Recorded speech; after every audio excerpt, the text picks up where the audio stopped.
Qué bueno es adorar al Señor con este asiento y poder congregarnos. Amén. Permítame felicitarle por estar aquí. Hubo un poquito de lluvia y eso nos complicó el cambio del clima, ¿verdad? Están sintiendo ahorita un poquito de calor, pero por eso es que nos congregamos y por eso es que luchamos, fíjese, porque en el infierno hace más calor todavía. Así es que por eso nos congregamos. La más cordial bienvenida para todos y amigos que nos visitan, hermanos que nos visitan. Qué bueno que quiso congregarse este día, qué bueno que quiso escoger la mejor porción. Dios bendiga a nuestra hermana María Elena que está con nosotros. Y pues como decíamos, todos los que nos visitan nos da mucho gusto. No es menos usted por ser miembro de la iglesia, no es menos porque vive aquí a media cuadra, ¿verdad? Dios conoce cada corazón y así nos mide y así se alegra con la actitud y el deseo que tenemos de buscarle. Bueno, ya vine. Ya vine. Quiero compartirles.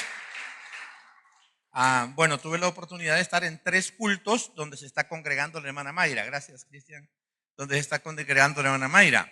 Y me dijo antes de venirme, el miércoles fue el último culto, hermana Mayra Delgado, y el hermano Carlos, tuve la oportunidad de verles 3 veces.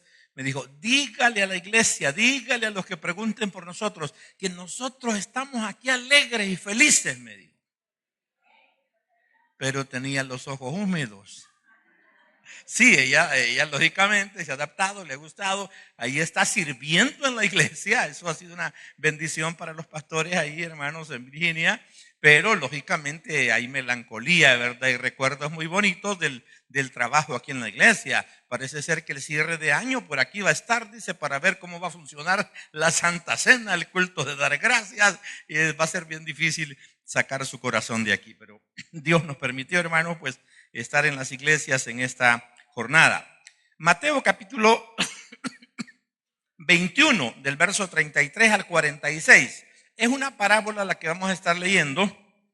Vamos a tratar de ser breve porque tenemos un par de actividades al cierre del culto. Mateo capítulo 21 del 33 al 46. El título de esta reflexión es Frutos dignos. Yo leo para ustedes, por ahí me alcanzan, ahí con las pantallas se ayudan. Dice así: oíd otra parábola. Hubo un hombre, padre de familia, el cual plantó una viña, la cercó de vallado, cavó en ella un lagar, edificó una torre y la arrendó a unos labradores y se fue lejos. Y cuando se acercó el tiempo de los frutos, envió sus siervos a los labradores para que recibiesen sus frutos. Mas los labradores, tomando a los siervos, a uno golpearon y a otro mataron y a otro apedrearon. Envió de nuevo otros siervos, más que los primeros, e hicieron con ellos de la misma manera. Finalmente les envió a su hijo, diciendo, tendrán respeto de mi hijo. Mas los labradores, cuando vieron al hijo, dijeron entre sí, este es el heredero, venid, matémosle y apoderémonos de su heredad. Y tomándole, le echaron fuera de la viña y le mataron. Cuando venga pues el señor de la viña, ¿qué hará a aquellos labradores? Le dijeron, a los malos destruirá sin misericordia y arrendará su viña a otros labradores que le paguen el fruto a su tiempo. Jesús les dijo, ¿nunca leísteis en las escrituras, la piedra que desecharon los edificadores ha venido a ser cabeza del ángulo? El Señor ha hecho esto y es cosa maravillosa a vuestros ojos. Por tanto os digo que el reino de Dios será quitado de vosotros y será dado a gente que produzca los frutos de él. Y el que cayere sobre esta piedra será quebrantado, y sobre quien ella cayere le desmenuzará. Y oyendo sus parábolas, los principales sacerdotes y los fariseos entendieron que hablaba de ellos, pero al buscar cómo echarle mano, temían al pueblo porque él le tenía por profeta. Que Dios nos bendiga abundantemente en esta palabra. Póngase cómodo, ya decíamos, lo hemos querido titular, frutos dignos. Lo primero es que al leerla sin la última parte, hermanos, o sin el contexto adecuado, uno podría sentir, como sucede con algunas parábolas, he de serle sincero, algunas parábolas son un poquito difíciles, hermanos, de una interpretación que se apegue totalmente a la parábola. Pero no es este el caso. Esta es una parábola muy sencilla, ya que Jesús al final la explica. final la aclara y ahí el mensaje. O sea, Jesús está dando dos mensajes, yo diría más de dos, pero dos que quizás nosotros querramos enfatizar. Uno, la relación con el pueblo de Israel. Y luego la relación con un segundo pueblo que aparece, hermanos, en esta parábola y que Jesús está, puedo decirlo de esta manera, profetizando de que habrá una transición de la responsabilidad de la viña. Bueno, comencemos por los labradores. ¿Quiénes son los labradores a los que les confían la viña? O comenzamos por el Señor. ¿Quién es el Señor? Ese padre de familia. En esa figura es Dios. Es Dios en la figura de la parábola. ¿Quiénes son los labradores? Los labradores, hermanos, son el pueblo de Israel. Los labradores son el pueblo de Israel. ¿Y la viña qué es? No es jueves, pero alguien quisiera echarme una manita. ¿Sí? ¿Qué es la viña? ¿Cómo podríamos tipificar? Porque ahí está prácticamente, hermanos, ¿qué es la viña? ¿Qué representa?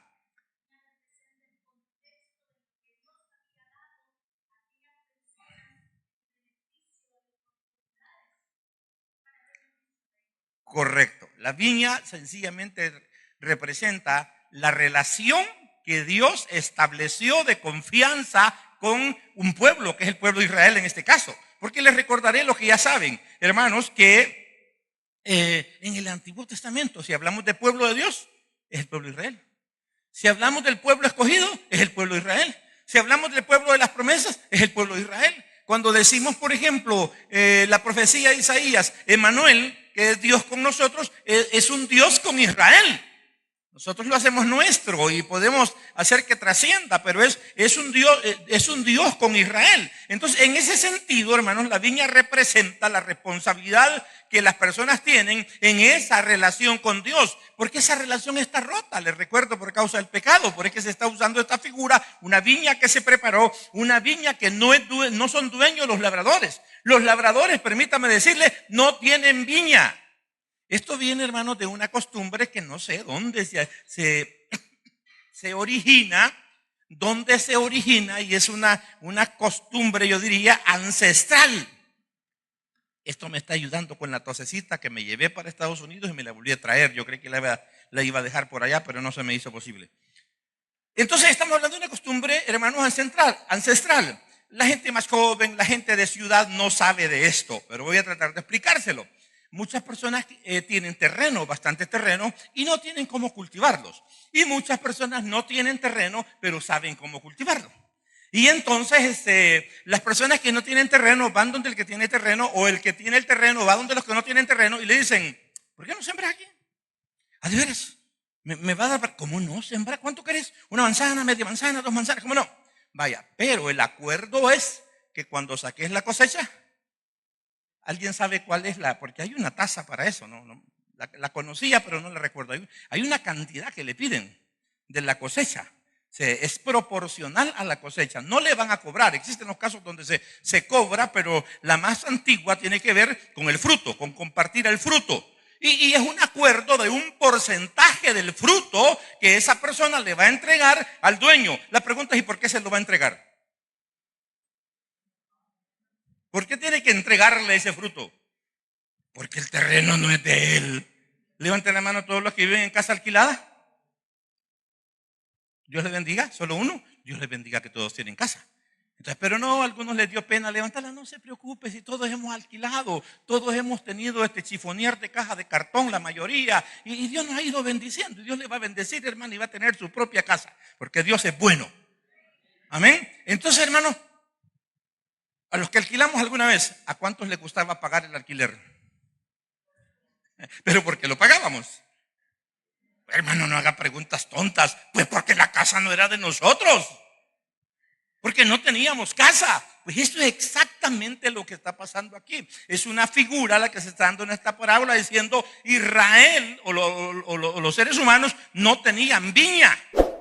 Esto quiere decir, no tenían una relación con Dios, no podían establecer una relación con Dios, pero viene Dios y Él es el que pone todo, porque aquí en la lectura usted se fijará que no solamente dispone el terreno, de alguna manera lo preparó. Él fue el que estableció las bases, Él fue el que estableció los parámetros, y cuando estos parámetros están establecidos, comienza esa relación. comienza el llamado de Abraham y la bendición de su descendencia, etcétera, hasta que llegamos, hermanos, a Israel. Entonces Israel, marquemos, no tenía viña.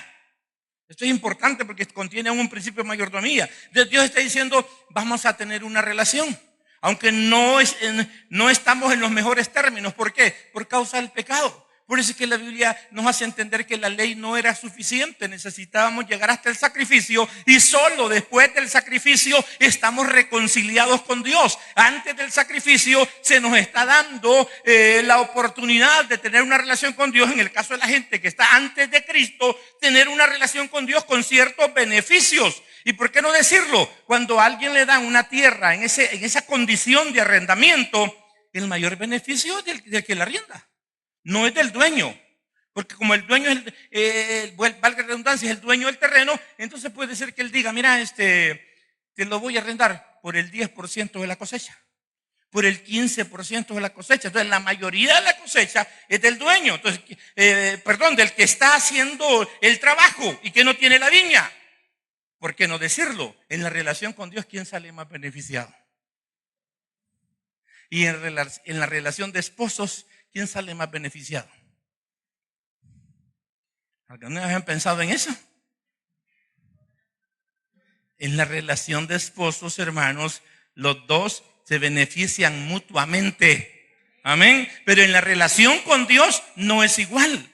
Fíjese que Dios, por ahí anda un pensamiento ya viejito, hasta trillado parece, que dice, tú sin Dios no eres nadie. Pero Dios sin ti sigue siendo Dios. O sea que imaginémonos que hoy nos enojamos todos con Dios, nos emberrinchamos y nos vamos de aquí bravos y tiramos la puerta. Maica ya vino a hacer una hazaña, hace como una semana se entró al cuarto enojado y aventó la puerta de 3 años. Mire, hermano, yo como soy abuelo ya risa me dio, pero lo fui a capturar y le dije, vení para acá, párate en esa esquina y levanta las manos, le dije. Quedaba viendo con unos grandes ojotes. Y la abuela más alcahueta que yo le dijo, dile que perdona a mi abuelo. Me dijo, ¿tú? ¿Ya lo senté? Ya le bajé las manos. Entonces, nos vamos emberrinchados todos. ¿Cómo cree que queda Dios, hermano, en términos de conveniencia? No digo en términos de ser Dios, porque Él se duele de ver nuestros berrinches, nuestras locuras, la locura de la sociedad, la locura del mundo, que en vez de acercarse se aleja, que en vez de saber que cerca de Dios, hermano, brilla, que cerca de Dios se engrandece, que cerca de Dios se dignifica, se sigue alejando y se sigue ensuciando en el pecado. Eso le conduele a Dios por su propia naturaleza. Pero por eso dije, en términos de conveniencia, ¿cómo queda Dios? Permítanme hacer un paréntesis que parece no tener mucha relación, pero si no lo digo ahorita, a lo mejor lo olvide y nunca lo mencione en un mensaje. Muchas de ustedes, hermanos, es un paréntesis, despiérteme a la vecina suya. Este es un tema más importante para la vecina que para los vecinos. Muchos de los hogares, hermanos, en muchos de nuestros hogares, quien trabaja es el hombre.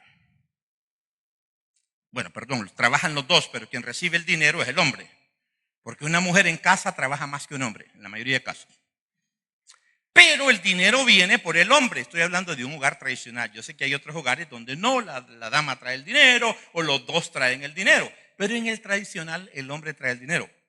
Esto es un poquito complejo cuando es de un oficio, de un trabajo en particular o de un negocio. Entonces, el problema es que a veces a los esposos, porque los hombres, como dicen ahí en las redes, por eso vivimos menos. Mire, casi no mira usted que una mujer se agarre de un garrote y con un lazo que se está reventando se aviente de la orilla de un barranco al otro. Los hombres haciendo fila están para tirarse. Usted no va a ver que una mujer en un gran desfiladero se tire de chollada, caer a ver por dónde, y a los hombres haciendo fila están. Por eso es que hay más mujeres que hombres, porque nos estamos matando de locos.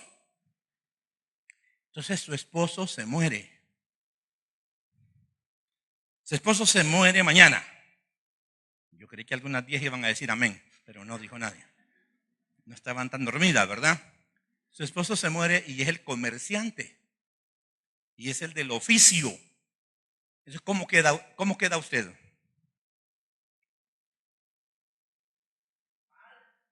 Oiga, casi es profeta David. ¿En qué sentido? Su esposo tiene un taller que usted no sabe cómo funciona. Su esposo puede un oficio que usted no sabe cómo funciona. Si usted supiera cómo funciona, él tiene 5 trabajadores, pues no hay problema. Si se murió él, usted se alegra y se va al siguiente día. Miren, no sé si se recuerdan, pero yo soy la esposa del jefe. El jefe ya no está, se petateó ayer y ahora yo soy la jefe. Así es que vos sos el que hacías los encielados, tú eres el que reparaba carros y los organiza mejor que su marido, porque conoce el trabajo. Esa vida no se ve alterada, esa familia no se ve alterada cuando muere la persona por donde vienen los ingresos. Pero cuando esa persona se muere y la esposa es una esposa solo de hogar, no quiero aquí echarle leña a algún fuego o crear un fuego, pero hermanos, va a estar en problemas. Eso no es nuevo, por eso es cuando la Biblia dice que los fariseos merodeaban las casas de las viudas, el contexto es este. Las mujeres estaban en ese tiempo solo en casa. Su marido, que tenía 500 vacas, 500 ovejas y un montón de sembrados, se entendía con la gente y la mujer ni los conocía. Cuando el marido moría, ella no había que hacer, la viuda. Entonces llegaban los fariseos, tenían una especie de institución social y le decían: mira, no te compliques, danos todos los bienes. O sea, no es que le estuvieran engañando, estaba funcionando así. Danos todos tus bienes y nosotros aquí, pues te quedas en tu casa y nosotros vamos a ver que nada te falte hasta el día que mueras. Entonces, por eso a eso se refiere Jesús cuando dice que andaban merodeando las casas de las viudas. Eran esas viudas que quedaban amparadas, pero desamparadas. Aquí en Cojutepeque hubo la situación de un empresario que murió, que tenía como 12, 15, 20 buses. En los siguientes 6 meses se vendió todito, porque la señora no podía el oficio. Ustedes dirán: hermano Miguel, ¿y esto qué nos importa? Pues sabe lo que le estoy diciendo, y estamos en un paréntesis: conozca el negocio de su marido. Si su marido tiene negocio, conózcalo. Aunque no la quiera llevar, usted péguesele, parece es la mujer de él. Súbalsele al carro un día cuando su marido llegue al carro todo soñoliento y usted está bien tipa. ¿Y para dónde va? Pues, con vos al trabajo, dígale. Y los hipotes ahí van dormidos en el asiento de atrás, dígale. Vaya y conozca cómo funciona el negocio. Mire, si su marido presta, usted conozca toditos los que le deben, porque si se muere usted va a cobrar, no estoy bromeando. Usted va a resolver, pero si usted nada, no, si mi marido está bien sano. Bien sano, le pasó un tráiler de 18 llantas y ya no tiene marido. Entonces, hermanos, no sé, pero si le sirve, tome nota porque va a ser muy importante. Bueno, volvemos. Israel, hermanos, no tiene viña. Eso significa que los parámetros Dios los da. Y veníamos diciendo, Dios sin nosotros, ¿quién es? Un semidios, un Dios sin poder, un Dios con baterías descargadas. Dios sigue siendo lo mismo. Si un día de enojo, hermano, por poco le mete fuego a todo Israel. ¿Se recuerda? Cuando le dijo, mira, hacete a un ladito porque si no hasta vos alcanzado. Hoy sí se acabó esto. Y Moisés estaba bien sereno y no se quiso apartar, hermano. Y de no, Señor, ¿qué va a decir la gente? La gente va a decir que como no los pudiste llevar a la tierra prometida, como no les pudiste cumplir su promesa, entonces te salió más barato matarlos a todos. Y vino el Señor, se calmó, está bien, le dijo, pero como que vivo yo, que de estos que ya se les pasó la mano 10 veces jugando mica conmigo, no entra ninguno a la tierra prometida.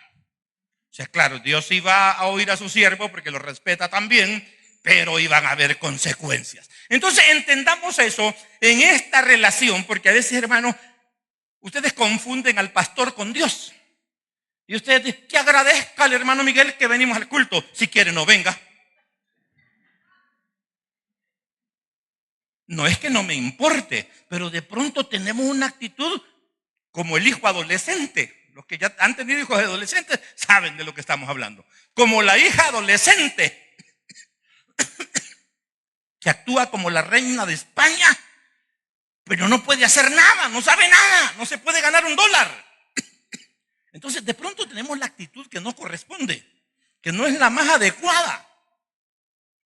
Y entendamos eso, porque eso le va a dar un poco de sentido a que valoremos nuestra relación. Dice Malaquías que aunque a él no se le ofrezca sacrificio, porque en ese tiempo había un descuido sobre los sacrificios, y el mayor problema, ¿sabe cuál era? Que no era el pueblo nada más, con una decadencia. El pueblo tiraba estas líneas. Venían y tenían 100 ovejas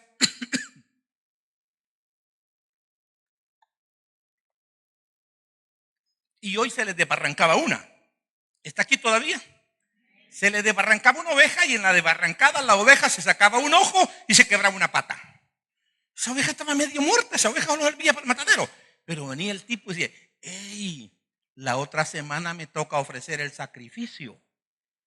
Y para esos sacrificios había, hermano, todos los detalles de cómo tenían que ser.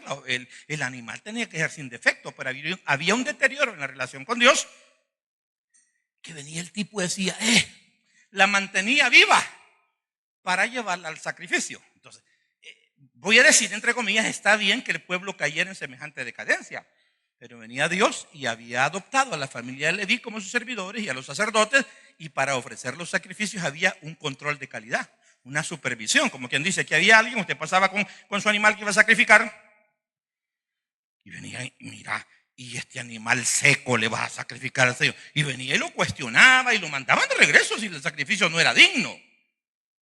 Pero venía el tipo, quizás ya se había conseguido un teléfono celular y ya habían redes en ese momento, y estaba con el teléfono.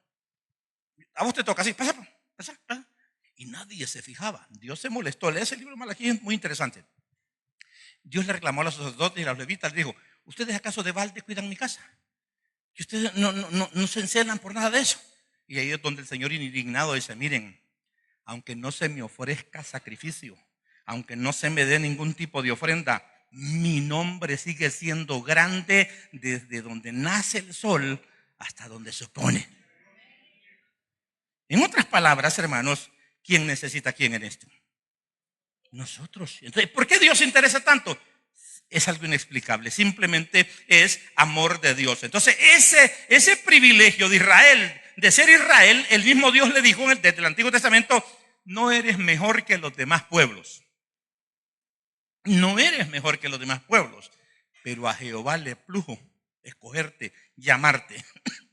Bueno, entonces se establece esta relación un poco desequilibrada, hermano, pero que sin embargo, a pesar de que Dios es Dios, establece ciertas condiciones, y por eso es que se pone la parábola para ilustrarla, y es que Dios espera algo. Está dando mucho, pero espera algo. Voy a tratar de ilustrarlo. Todo padre que piense normalmente y tenga los recursos, quiere que su hijo estudie. Mire, todos los padres, aunque no hayamos estudiado algunos, soñamos con que los hijos sean profesionales. Soñamos con que los hijos sean profesionales. ¿Sabe por qué? Porque en el fondo les amamos, porque en el fondo sabemos que una profesión les abre más puertas, que un oficio les abre más puertas, etcétera, que su vida va a ser más fácil que la nuestra en alguna medida, etcétera. Y nosotros nos sacrificamos. A veces no tenemos una casa por darles estudio. A veces nunca estrenamos un carro nuevo por darles estudio. A veces ni siquiera compramos alguna vez un carro por darle estudio a nuestros hijos. ¿Y qué espera usted de él? Lo esencial. Porque podría mencionar un par de cosas que son necesarias e importantes. Pero esencialmente, ¿qué espera usted de su hijo al que le compró cuando el gobierno no daba? Zapatos, calcetines, calzoncillos. Porque ¿qué compra su hijo, pues? Nada, si están los churros que quiere, compra usted. Y los cuadernos, y cuando ya están medio adolescentes, escoge los cuadernos que quiere y el bolsón que quiere medio plantoso, pero no lo paga él. Está bien, usted lo paga, tiene satisfacción, es su hijo, tiene los recursos, pero ¿qué espera? No, usted no quiere otra cosa. No quiere. Papá, conseguí novia.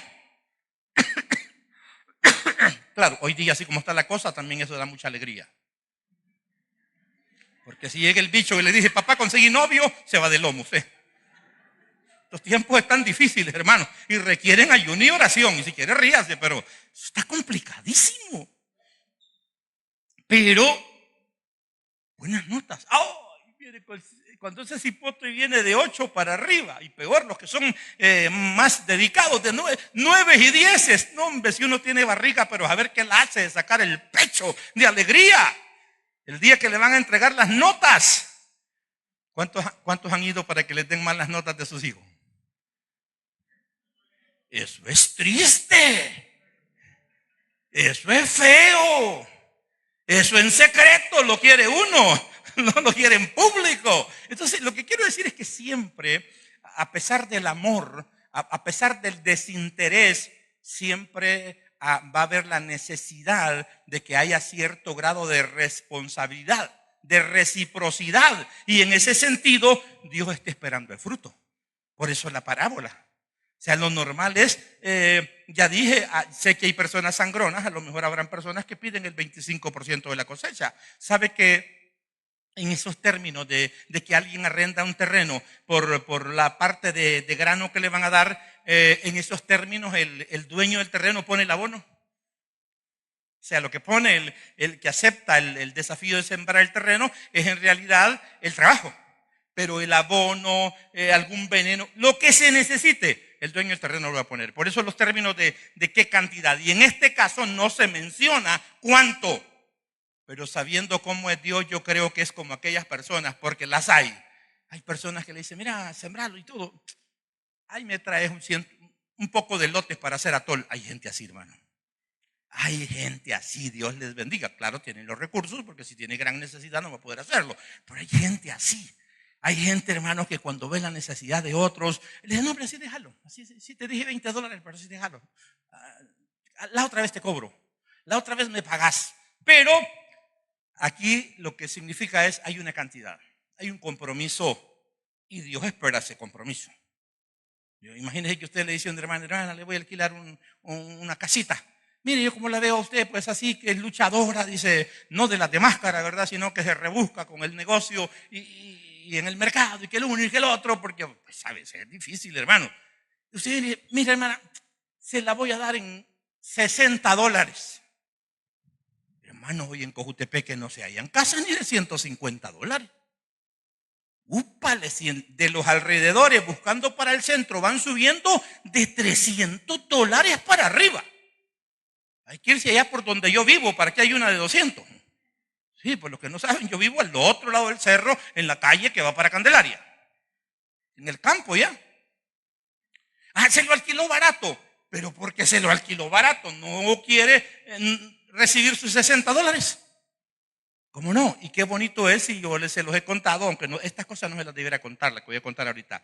A mí, hermanos, me piden consejos, a mí me sinvergüencean, a mí me dicen que regaña al marido, a mí me dicen que regaña a la señora, a mí que hable con los hijos, hermano. Y a mí, casi todo el mundo me pide prestado. Yo quiero ver si me hago una cirugía, porque no sé con qué nací con cara de pisto. Entonces la gente tiene cara de pisto. Dios, hermano, amén, gracias. Yo tengo cara de pisto. Entonces mucha gente, es porque uno es el pastor también. La gente espera que de alguna manera uno ayude, esa es la verdad. Hermano, me presta unos $25. Yo les podría contar de montones de 10, 15, 25, 80, 90, 100. Pero hay de situaciones a situaciones que he visto, y no hablo solo de la congregación, de fuera de la congregación, de vecinos donde hemos vivido. Creen que los pastores tienen dinero. Dicen, hermano, pastor no quiere que me ayuden con una lámina, el pastor no quiere que me ayuden con otro. Hay decenas de personas que me han prestado, y algunas de esas personas las he visto en extrema necesidad. Entonces yo las pongo a prueba en mi mente y en mi corazón. Si son sinceros, voy a probar si son sinceros en lo que están haciendo. Una señora me dijo un día que vendía el mercado, mi esposa la conoce así de vista, algún tiempo ha venido a la iglesia, me prestó no sé si $20. Y yo dije, mira cariño, le dije cuando dimos la vuelta, cuando esta señora, si es sincera, nos paga esos $20, recuérdate, si ya me morí, no le vayas a cobrar. Le decís, quédeselos, resuelva algo. Por eso digo, esto es algo que no les debiera de contar. Pero mucha gente nunca me lo devuelve.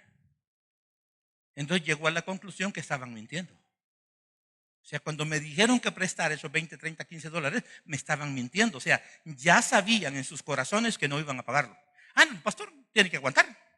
Y no para eso es pastor, pues. Y no por eso es el pastor, y aquí, que allá, y usted por cristiano, por ser cristiano no le pagan a algunos. Y entonces, hermano, la gente ya lleva esa mala intención. Aun cuando uno puede tener la intención de ayudarlos, hay una puerta que se cierra. Porque esos $20 se los va a comer, aunque sea en 4 sentadas del pollo campero, por decir algo, y después va a volver a necesitar. Pero donde hay sinceridad, hermano, con la gente, qué bonito es ayudar a la gente. Qué bonito es ver que la economía y la situación de la gente cambie con una mano que se le extiende. Por eso, que hermanos, lo digo y nunca debemos de perder la fe en ese sentido, porque la Biblia dice que por haberse multiplicado la maldad, el amor de muchos se enfriará. Nunca se canse de ayudar, nunca se canse de extender la mano dentro de sus posibilidades. Porque si bien hay un par de malacates y de malacatas por ahí, hay personas que están necesitando esa ayuda y con esa mano van a salir adelante. Al persona que se está ahogando y usted le extiende la mano. Bueno, entonces Dios espera que el beneficio que recibe Israel se corresponda con frutos. Es una figura, o sea, lo que Dios espera de ellos. ¿Qué sucede con ellos? Llegó la fecha ya de la cosecha. Entonces Dios manda, hermanos, según parece aquí, a 3. Hermanos, y a uno lo golpearon, a otro lo mataron y a otro lo apedrearon. ¿Por qué hicieron todo esto? Porque no querían honrar su relación. No querían honrar su relación. Ahora, hermanos, era el momento de ver si había habido fruto. No querían, hermanos, honrar su relación. Y aquí hay un contraste que yo lo noté: Dios versus hombre. O sea, aquí se está manifestando el carácter del ser humano, pero también el carácter de Dios. ¿Qué hubiera hecho usted en el momento que estamos de la parábola? Digo, tiene la ley de su mano, si podemos decirlo así. En aquel tiempo las leyes eran más complicadas que las de hoy. Tiene la ley de su mano y va a reclamar y a pedir que le paguen el alquiler, el arrendamiento, la letra del carro, la letra del chucho que vendió, la casa, lo que sea. Y al que manda lo mandan bien penqueado en buen salvadoreño. Y a otro lo matan y a otro lo apedrean. Lo primero es indignación. Yo he oído gente que se molesta, hermano. No pierda la cordura, más lo que se ve enfermar. Y no es mi dinero, pues. Y usted se va a morir porque no le pagan. No, hermano, tranquilo. Resulta que el que le debe va a quedar vivo fregando más gente y usted se va a morir de la úlcera que le agarra. Cuente hasta 100 o a 1000, 2000 y cálmese. Pero ¿qué haría usted? En un arranque de enojo. Más si es abogado. ¿Qué haría usted? Hermano Balmori, ¿qué haría usted? Está en todo su derecho. Y yo les diré aquí como cristianos, hermano, si alguien en un negocio totalmente legal no le paga, usted tiene todo el derecho de acudir a las leyes. A menos que usted diga, no, hombre, yo estoy sobrado de pisto, que venga a traer otros $2000. De esa gente cuesta hallar, ya botaron el molde. Mire, la mayoría tendríamos un arrebato. Y Dios, que Dios lo debió haber tenido. Pero como Él es Dios, fíjese que la primera ofensa la dejó pasar. Si usted se fija en el relato, hermanos, aunque es un relato un poco extenso y lo tomamos así de sorpresa, no le hemos anunciado la semana pasada que ahí íbamos a leer para que usted estuviera leyéndolo con tiempo. El Señor de esta parábola deja pasar que Dios, la primera ofensa, y no es una ofensa pequeña, y le manda más sirvientes y no le vuelven a aplicar la misma ley, pues. Y después dice, es por eso mencioné al principio del culto Emmanuel, porque Dios, a pesar de todo lo que Israel hizo, en todo lo que se equivocó, mantuvo fiel su promesa de que los visitaría, que viviría con ellos. O sea, la promesa de Emmanuel, que es la venida de nuestro Señor Jesucristo. Por eso dice, bueno, una segunda ofensa. Y Dios dice, le voy a mandar al hijo. A él me lo van a respetar porque es el hijo del dueño. Y los malacates dijeron, este es el hijo del dueño. Y una vez matemos a este, ya no va a ver quién herede, nosotros vamos a heredar. Qué complicado. Ahora sí, hermanos, como dice un dicho por ahí, pero no se lo quise aplicar a Dios, pero lo voy a mencionar. Hay un dicho que dice que no hay mal que dure 100 años ni cuerpo que lo resista. Y hay otro que dice, de tanto ir el cántaro al río, se quiebra. Y hay otro más agresivo que dice que el valiente vive hasta que el cobarde quiere. Ahí usted dele rienda suelta a su imaginación. ¿Sabe lo que significa todo eso? Que a todo mundo algún día se le acaba su paciencia. Se le acaba. Y de pronto, si bien usamos el término mecha corta, y el pastor en el sermón que estuvo muy bonito por la mañana, el pastor Elías decía, no, dijo, es decir, el término mecha corta, algunos ya ni se aplica, son como aquellos cohetes que donde les arriman el fuego, ¡pum!, no da tiempo de tirarlo. Hay gente que no se puede quedar, si es que eso, ¿y qué dijo?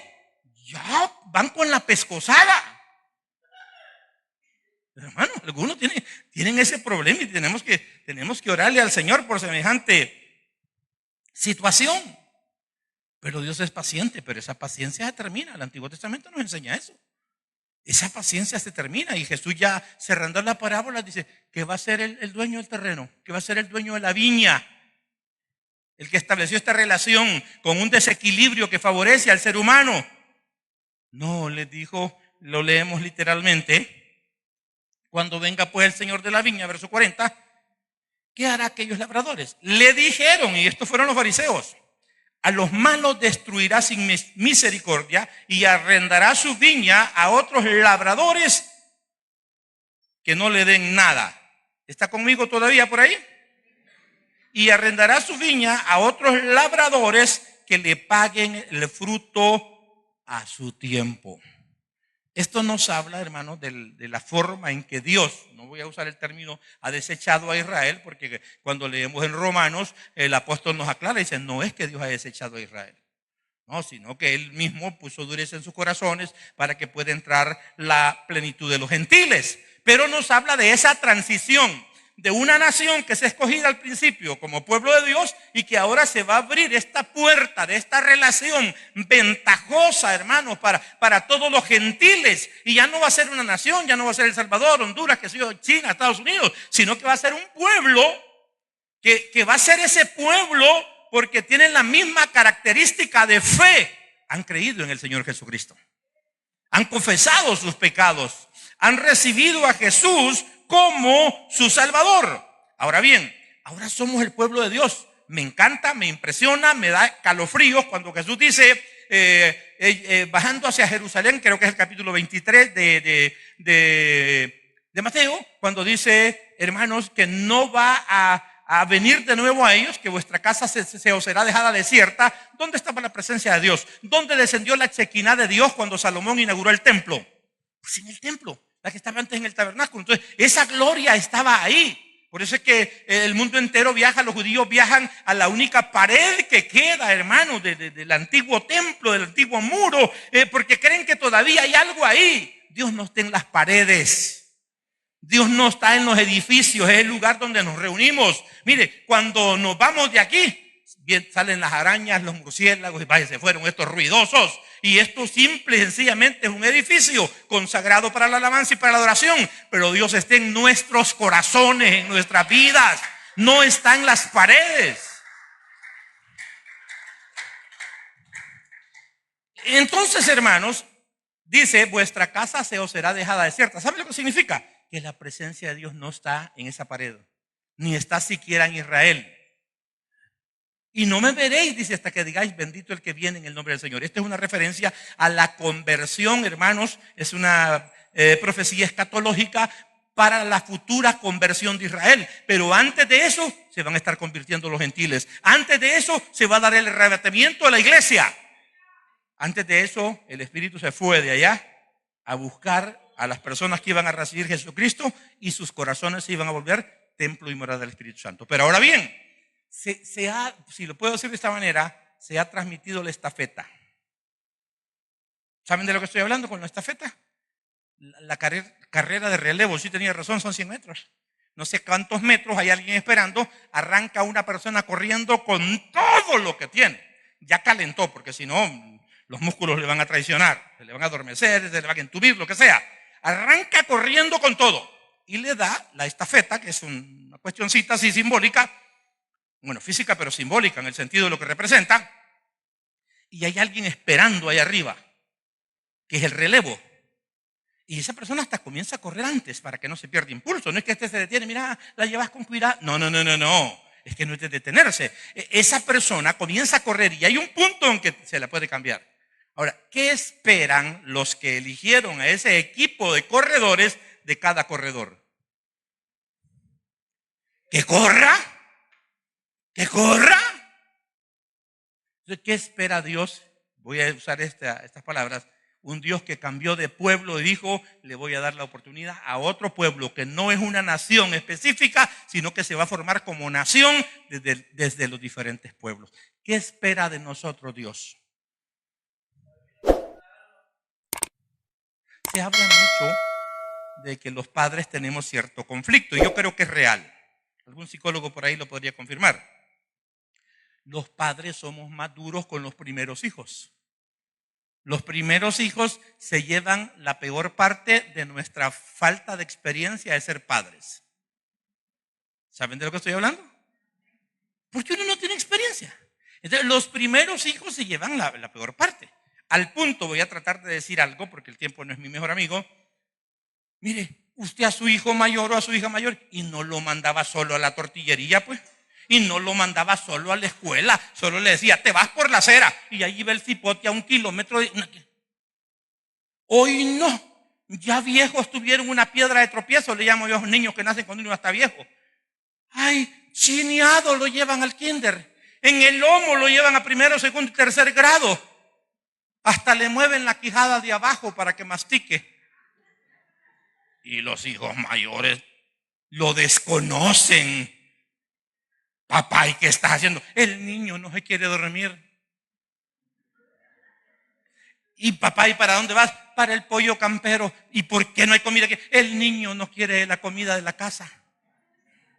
Les causa risa porque saben de lo que estamos hablando. Entonces como que cambiamos en el segundo, en el tercer hijo y qué sé yo, con los nietos. Oh. Séanme sinceros porque hay de casos a casos. Y ya vieron el mío, que tuve que poner camán a mi nieto, ¿verdad? Pero alguien me dijo, ¿y por qué no le pegas? Me dijo un nieto a otro nieto. Ah, no, le digo, no le puedo pegar. Primero, porque no es mi hijo. Segundo, porque me lo he hecho enemigo y no lo quiero de enemigo. Le digo. O sea, se va a alejar, me va a tener miedo. Y yo no quiero que mis nietos me tengan miedo. Yo quiero que mis nietos, cuando mis hijas le quieran pegar, se vayan a parar a la par mía y le digan, vaya pues, pegame, a ver si tenés valor. A veces ha entrado Valentina precisa. Abuelo, ¿qué pasa? Pegarle a mi mami. Vos podés, vos sos el papá de ella. Pegarle, castigarla porque me pegó. No, yo no quiero a mis nietos de enemigos, yo los quiero a todos cerca. Pero ¿a qué viene esto? ¿Usted cree que Dios ha cambiado los términos de la relación, los términos de esperar algo que le dé satisfacción entre Israel y nosotros?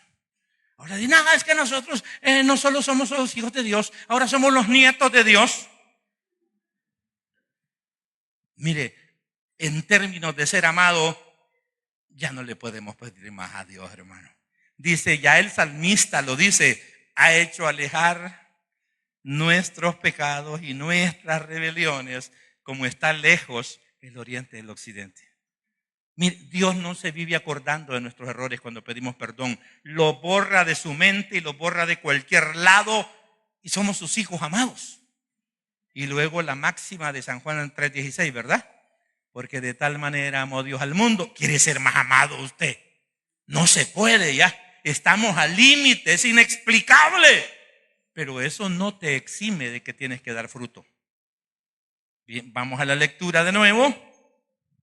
Por tanto os digo, verso 43, que el reino de Dios será quitado de vosotros, porque estaba hablando con judíos. Será quitado de vosotros y será dado a gente, ya no es una nación, pero se va a convertir en una nación lógicamente, a gente que produzca los frutos de él. Amén. ¿Qué espera Dios de nosotros? Que produzcamos los frutos del reino.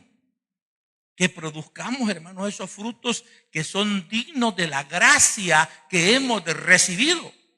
El mundo, hermanos, está hablando de que podemos vivir en pecado y una pseudo iglesia está hablando de que podemos vivir en pecado porque vivimos bajo la gracia. Si es que mire, desde que el hombre pecó en el jardín del Edén, vivimos bajo la gracia. O sea, no merecemos nada y nada nos han cobrado ni nos están cobrando. Cuando dice que demos los frutos es porque Dios quiere ver que realmente nos estamos adaptando. Nos estamos adaptando a esta vida que es estar cerca de Él. Nos estamos adaptando a dejarlo degenerado por lo regenerado. En esto las mujeres son más delicadas que los hombres. Los hombres, a puro machete esto. A la mayoría, no dije a todas, de las mujeres les gustan las plantas. Y ahí andan haciendo que los maridos, eso no nos gusta, pero por verlas felices lo hacemos. Ahí andan haciendo que les compremos plantas. y que la sembremos y que compremos unos grandes volados y echarle tierra buena. Y algunos de nosotros que sabemos de tierra buena, como que es comida, si fuera comida saberíamos de eso. Pero el caso es que eso se saca de una maceta donde estaba tranquilo, adaptado, y ahora la vamos a poner en el suelo.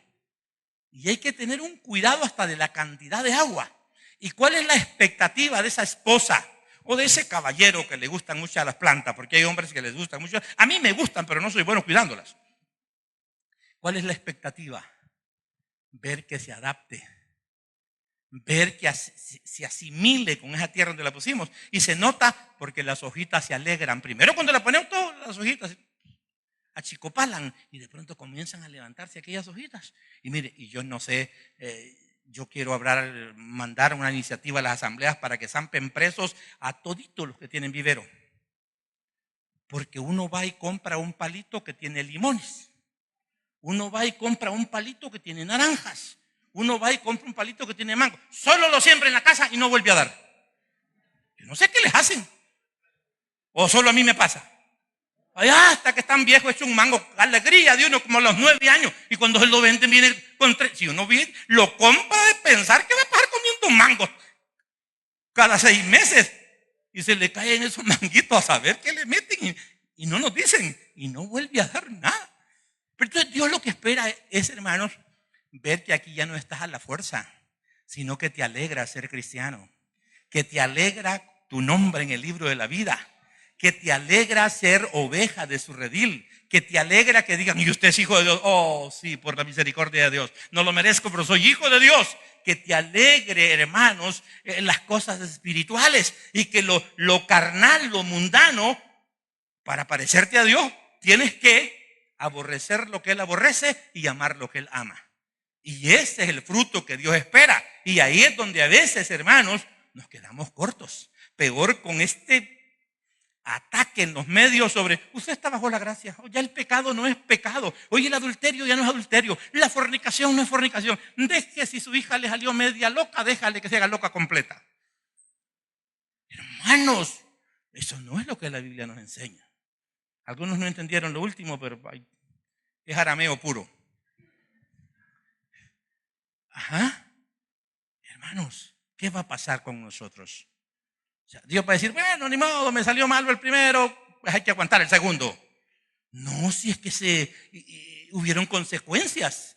Ante la negligencia de Israel, hermanos, hubieron consecuencias. Y a esto es a lo que se refiere, aunque pareciera que cambia de tema, el verso 44, estamos saliendo. Y el que cayere sobre esta piedra será quebrantado. Y sobre quien ella cayere le desmenuzará. Y los principales dijeron, bueno, este es con nosotros. Y se molestaron todavía más en vez de decir, hay que ponernos a cuenta, hay que dar los frutos que Dios espera. ¿Cuál es la diferencia entre caer sobre la piedra y que la piedra le caiga? Hay dos términos ahí. Ser quebrantado o ser desmenuzado, o ser hecho polvo, dicen algunas otras versiones. O sea, si cae sobre la piedra, hermano, si usted cayera sobre una piedra, imagínese, viene caminando todo pando este domingo, hermano, y que cállese que estaba en un bordo, me caigo y no caigo en la tierra, no, que en una gran piedra caigo. Si no se quebró el ayote, si no se quebró un brazo, una pierna y las costillas, pero viene todo morado, porque el sopapo fue sobre sólido. O sea, eso va a doler y lo va a recordar un buen rato. ¿Sabe lo que eso significa? Hay personas que se van a equivocar. Hay personas que van a cometer errores, pero no van a llegar al punto que llegó Israel, que todos los profetas, porque esos son los labradores que él le mandaba, los mataron, no les hicieron caso, mostraron rebelión contra Dios. Hay mucha gente que se va a equivocar en el evangelio, en este caminar con Dios, pero Dios en su misericordia va a tratar con ellos para salvación. Y esas son las personas que van a ser quebrantadas, o sea, se van a volver como en pedazos en esa figura. Ya dije, se cae de un bordito por ahí, se cae sobre una piedra, eso va a ser doloroso. Pero si en vez de eso usted está abajo y en el bordito lo que es una piedra de este vuelo y le cae encima, hay un término campechano que se usa, pero que lo ilustra totalmente. Lo va a destripar. Bien, ¿ha pensado lo que significa? Porque hay palabras que las usamos pero no las razonamos. ¿Qué sería que lo va a destripar? Que el peso va a ser tanto que los intestinos van a salir para todas partes. Eso es lo que dice literalmente. Es lo que estamos diciendo. Entonces, Jesús está diciendo, si caes sobre esta piedra, Dios va a tratar contigo, va a haber algún tipo de juicio. Por eso encontramos que a Jezabel, la del Nuevo Testamento, la de las iglesias en el Asia Menor, y a los que habían pecado con ellos, dice la Escritura, que dijo Dios, y les he dado tiempo de que se arrepientan. Pero no quieren arrepentirse. Pero aún, si usted se fija, dice que los va a tirar en cama, que va a hacer que se enfermen, pero siempre con la intención de que se vuelvan a Él. Pero hay casos donde Dios dice, no, ya no. Y esa es la parte donde vas a ser desmenuzado. Un día Dios se puede cansar de la negligencia. Como ya puse esta ilustración, positivo, le voy a poner negativo. Usted y todos queremos lo mejor para nuestros hijos. Pero su hijo llegó a 9º grado y lleva 8 años en 9º grado. Y en colegio privado, y la sirvienta le va a dejar refrigerio para que se harte otro tiempo en el colegio. Y un microbús lo recoge y un sirviente lo sube chineado al carro y otro lo baja. Entonces usted tiene plata, pues. Pero de pronto uno espera algo, que los hijos lo honren en algo. ¿Qué va a hacer usted con un hijo así, hermano? ¿Qué haría usted? No, yo no espero 3 años. Ya les ha contado el pastor Elías que aplazó el último año, parece que fue de bachillerato.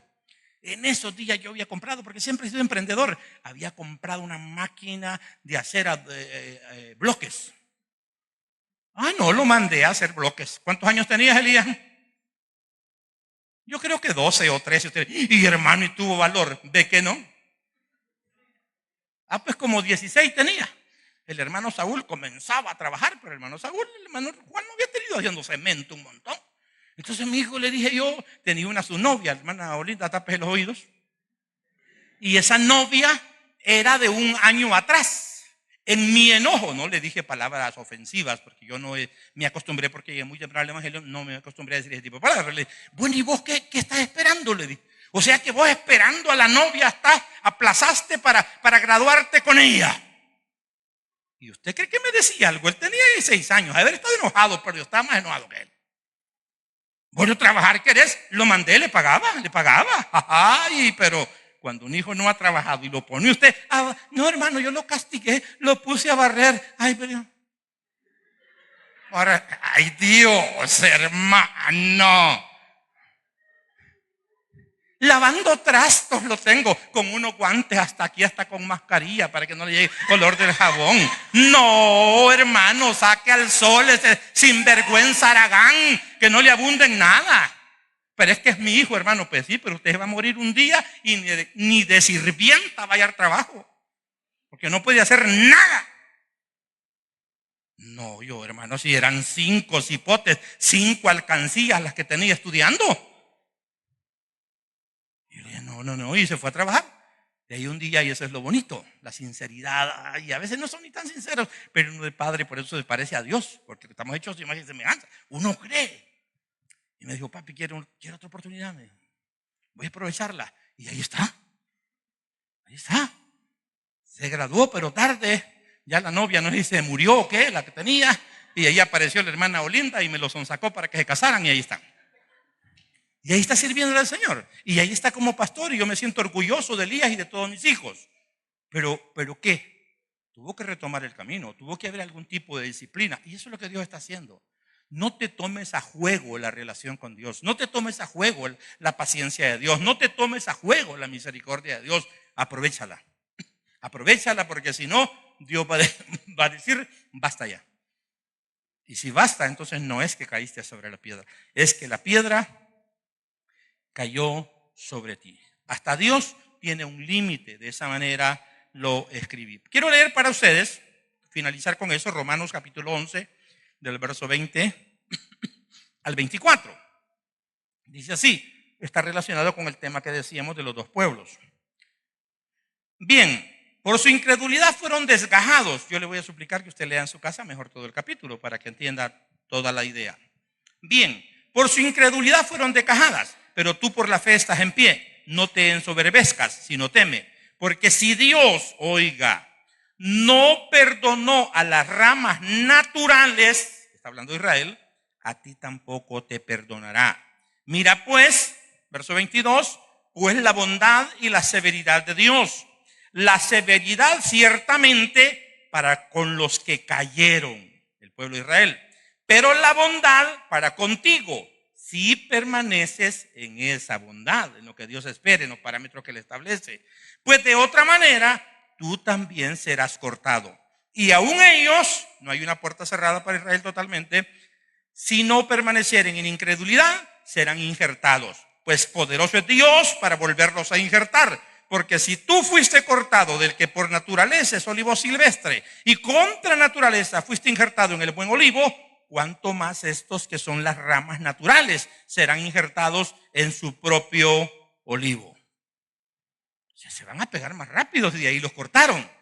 Eso, hermanos, es una profecía sobre que Israel va a volver al panorama profético y va a ser insertado en la promesa de Dios, porque ese buen olivo no, en algún sentido representa a Cristo, pero si lo vemos desde el Antiguo Testamento, representa la promesa de Dios, la promesa de Dios para con su pueblo. Finalizamos con lo que ya dijimos: no se debe luchar contra Dios, porque o vas a caer sobre la roca y siempre eso te va a pasar algún tipo de factura, o la roca va a caer sobre ti. Es nuestro tiempo y no nos han dejado solos. Nos han dado el Espíritu Santo. Así es que avance, así es que crezca, así es que ordénese, así que aproveche esa oportunidad y acérquese cada día más a Dios y reciba todos los beneficios de una relación desequilibrada. ¿Por qué? Porque es más lo que recibimos que lo que damos. Que Dios me les bendiga, hermanos y hermanas. Una vez más, felicitarles por estar en la iglesia. Si esta tarde nos están visitando personas que no tienen a Cristo en su corazón, decirles: es nuestro tiempo. Es nuestro tiempo para salvarnos. Está abierta la puerta para nosotros. Israel ha sido dejado un poco de lado por un tiempo, hasta que entre, como dice ese capítulo de Romanos, hasta que entre la plenitud de los gentiles. Si hubiera alguna persona que hoy nos visita y quiera establecer una relación con Dios, le invitamos a que abra su corazón y reciba en él a Jesús como su Salvador. Y a partir de ahí va a comenzar un proceso en el cual Dios va a fortalecer esa relación. Y como resultado natural de esa relación, vas a comenzar a dar los frutos que Dios espera. Si entiendes tu necesidad espiritual, vas a comenzar a dar los frutos. ¿Habrá alguna persona? Si no lo hay, iglesia, aprovechemos al máximo nuestro tiempo para gloria de Dios y para bendición de nuestras vidas. Que Dios me les bendiga. Una vez más, me alegra mucho de verles en la iglesia. Qué bueno que pudo vencer cualquier temor a la lluvia. Vamos a los anuncios. El primero de ellos, queremos felicitar a nuestra hermana Noemí Castellanos, que el día viernes recién pasado